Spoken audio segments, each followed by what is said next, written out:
ଅଧିକାଂଶ ଲୋକ ଜାଣିଛନ୍ତି କି ରାବଣ କେବଳ ଶ୍ରୀରାମଙ୍କ ଦ୍ୱାରା ହିଁ ପରାସ୍ତ ହୋଇଥିଲେ, କିନ୍ତୁ ଏହା ସତ୍ୟ ନୁହେଁ।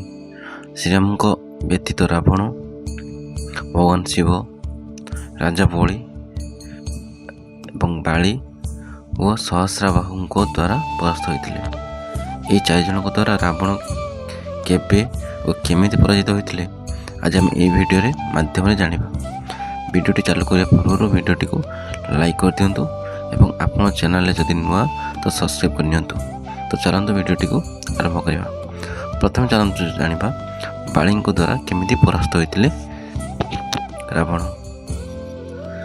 ଥରେ ରାବଣ ବାଳି ସହିତ ଯୁଦ୍ଧ କରିବାକୁ ପହଞ୍ଚିଥିଲେ। ତ ବାଳି ସେହି ସମୟରେ ପୂଜା କରୁଥିଲେ।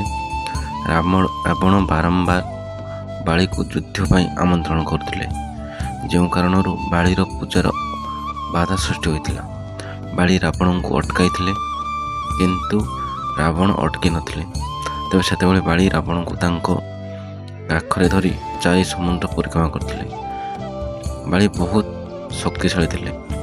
ଏତେ ଦ୍ରୁତ ଗତିରେ ଚାଲୁଥିଲେ ଯେ ପ୍ରତିଦିନ ସକାଳେ ଚାରି ସମୁଦ୍ର ପରିକ୍ରମା କରୁଥିଲେ ଓ ପରିକ୍ରମା କରିସାରିଲା ପରେ ସେ ସୂର୍ଯ୍ୟଦେବଙ୍କୁ ଅର୍ଘ୍ୟ ଅର୍ପଣ କରୁଥିଲେ।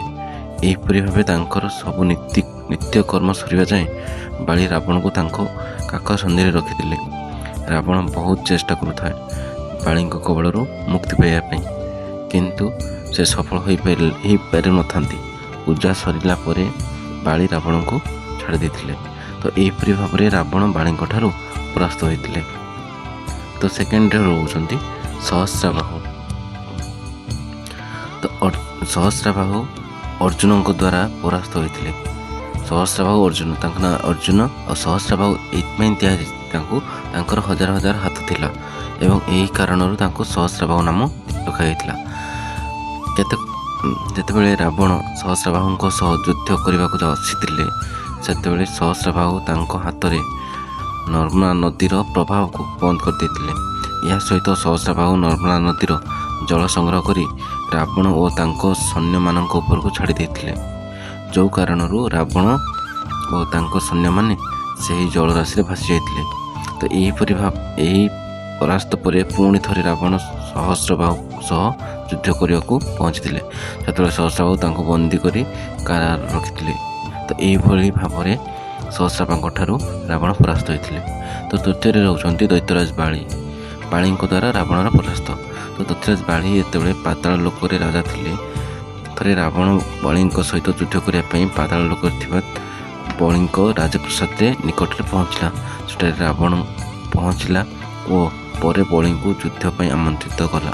ତ ସେହି ସମୟରେ ବଳିଙ୍କ ରାଜପ୍ରସାଦରେ ଖେଳୁଥିବା ତାଙ୍କ ପିଲାମାନେ ରାବଣ ସହିତ ତାଙ୍କ ଘୋଡ଼ାକୁ ଧରି ସେଠାରେ ବାନ୍ଧି ଦେଇଥିଲେ। ଏହିପରି ଭାବରେ ରାବଣ ବାଳିଙ୍କ ଠାରୁ ପରାସ୍ତ ହୋଇଥିଲେ।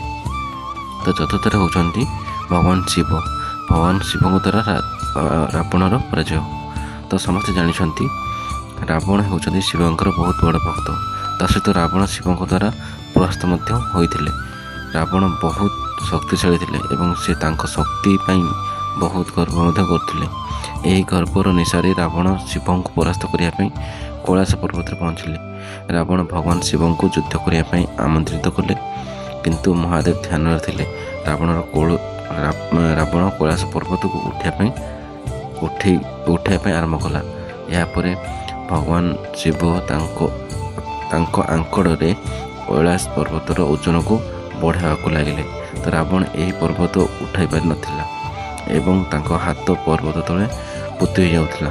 ତ ବହୁତ ଚେଷ୍ଟା ପରେ ବି ମଧ୍ୟ ରାବଣ ତାଙ୍କ ହାତ ଖୋଲି ପାରିନଥିଲେ। ତାପରେ ରାବଣ ଚିନ୍ତା କଲେ କି ଶିବଙ୍କୁ ପ୍ରସନ୍ନ କେମିତି କରିବେ। ତ ଶିବଙ୍କୁ ସନ୍ତୁଷ୍ଟ କରିବା ପାଇଁ ଶିବ ତାଣ୍ଡବ ନୃତ୍ୟ ପରିବେଷଣ ଆରମ୍ଭ କରିଦେଲେ।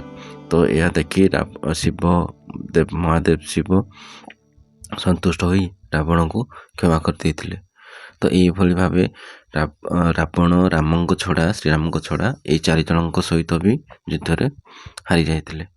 ତ ବନ୍ଧୁମାନେ ଯଦି ଏ ଭିଡ଼ିଓଟି ଆପଣଙ୍କୁ ଭଲ ଲାଗିଥିବ ତ ଲାଇକ୍ କରିବେ, ସାଙ୍ଗମାନଙ୍କ ସହିତ ସେୟାର କରିବେ ଓ ଯଦି ଆପଣମାନେ ଆମ ଚ୍ୟାନେଲ୍ ନୂଆ ଅଛନ୍ତି ତ ସବସ୍କ୍ରାଇବ୍ ନିହାତି କରିବେ। ସେ ପର୍ଯ୍ୟନ୍ତ ରହୁଛି, ପୁଣି ଦେଖା ହେବ ନେକ୍ସଟ ଭିଡ଼ିଓରେ। ଜୟ ଜଗନ୍ନାଥ।